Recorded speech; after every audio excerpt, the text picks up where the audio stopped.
Hi friends, ఈ వీడియోలో మనము రోజువారీ రాశి ఫలాలలో వృషభ రాశి వారి గురించి తెలుసుకుందాం. అంతకన్నా ముందు చిన్న రిక్వెస్ట్ ఫ్రెండ్స్, ఈ వీడియో మొదటగా చూస్తున్నట్లయితే లైక్ చేయండి, షేర్ చేయండి, అలాగే సబ్స్క్రైబ్ చేయడం అసలు మర్చిపోవద్దు. మీ యొక్క సపోర్ట్ నాకు ఎంతో అవసరం. ఇక వృషభ రాశి వారికి ఈరోజు చూసుకున్నట్లయితే విలువైన వస్తువులను కొనుగోలు చేస్తారు. వ్యాపారస్తులు తమ వ్యాపార విస్తరణకు చేసే ప్రయత్నాలు ఈరోజు ఫలిస్తాయని చెప్పవచ్చు. ఉద్యోగస్తులు ఎవరైతే ఉన్నారో తమ ఉద్యోగాలలో నూతన ప్రోత్సాహకాలను అందుకుంటారు. ఇక ఈరోజు నూతన ఉత్సాహంతో పనులను పూర్తి చేస్తారు. ధనాదాయ మార్గాలు కూడా మరింతగా విస్తరిస్తాయి.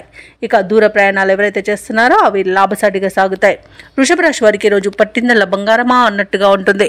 నూతన వస్తు వాహన యోగం కనిపిస్తుంది. అలాగే లోన్స్ కోసం ఎవరైతే అప్లై చేసుకున్నారో లోన్స్ లభించే అవకాశం కూడా అధికంగా కనిపిస్తుంది. తప్పకుండా ప్రయత్నించండి. ఇక వృషభ రాశిలోని మహిళలు ఆభరణాలను, గృహోపకరణాలను కొనుగోలు చేస్తారు. ఆస్తి పంపకాలలో ఆస్తి లాభ సూచనలు కూడా కనిపిస్తున్నవి. కుటుంబ సభ్యుల యొక్క సహాయ సహకారాలను సంపూర్ణంగా పొందుతారు. ఇక రుణాలను తీర్చగలుగుతారు. అలాగే సంపూర్ణమైన ఆరోగ్యం సంప్రాప్తిస్తుంది. అలాగే వృషభ రాశి వారి రోజు తమ మాట తీరుతో అందరినీ ఆకట్టుకుంటారు. వ్యవసాయదారులకు పంట లాభం అనేది కనబడుతుంది. పాడి పరిశ్రమలో కూడా లాభాలను అందుకుంటారు. ఇక భూ క్రయ విక్రయాలలో ఎవరైతే రియాల్టర్స్ ఉన్నారో వారు మంచి లాభాలను అందుకుంటారు. కాంట్రాక్టర్లు నూతన కాంట్రాక్టులను చేజిక్కించుకోగలుగుతారు. ఇక ఈరోజు వృషభ రాశి వారికి ధనధాన్య అభివృద్ధి అనేది కలుగుతుంది. నిరుద్యోగులు ఎవరైతే ఉద్యోగ ప్రయత్నాలు చేస్తున్నారో వారికి ఉద్యోగ ప్రాప్తి అనేది ఉంది. ఇక వృషభ రాశి వారికి ఈరోజు కొత్త వ్యక్తుల పరిచయం అనేది ఏర్పడుతుంది. శుభవార్త శ్రవణం అనేది ఉంది.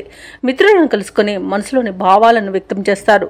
అలాగే కొన్ని ఆశ్చర్యకరమైన సంఘటనలు ఎదురవుతాయి. నిరుద్యోగుల యొక్క ఉద్యోగ అవకాశాలు ఉత్సాహాన్ని ఇస్తాయి. అలాగే ముఖ్యమైన కార్యక్రమాలలో ఉన్న ఆటంకాలను తొలగించుకోగలుగుతారు. అలాగే ఈరోజు వ్యాపార వాణిజ్యవేత్తలు ఎవరైతే ఉన్నారో వారు అధిక మొత్తంలో లాభాలను పొందుతారు. ఇక ప్రభుత్వ ఉద్యోగస్తులు ఎవరైతే ఉన్నారో వారికి పని ఒత్తిడిల నుండి విముక్తి అనేది లభిస్తుంది. ఇక చిత్ర పరిశ్రమ వారికి, క్రీడాకారులకు వారి యొక్క యత్నకార్య సిద్ధి ఉంది కాబట్టి ప్రతి పనిలోనూ విజయం అనేది లభిస్తుంది. ఇక విద్యార్థులకు నూతన ఉత్సాహంగా ఉంటుంది. మహిళలకు శుభవార్తలు అనేవి అందుతాయి.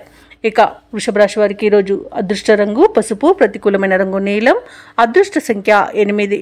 ఈరోజు వృషభ రాశి వారు కనకదుర్గాదేవిని పూజించడం వలన, ఆరాధించడం వలన మంచి శుభ ఫలితాలను పొందుతారు. అలాగే పనులలో వచ్చే ఆటంకాలని తొలగించుకోగలుగుతారు.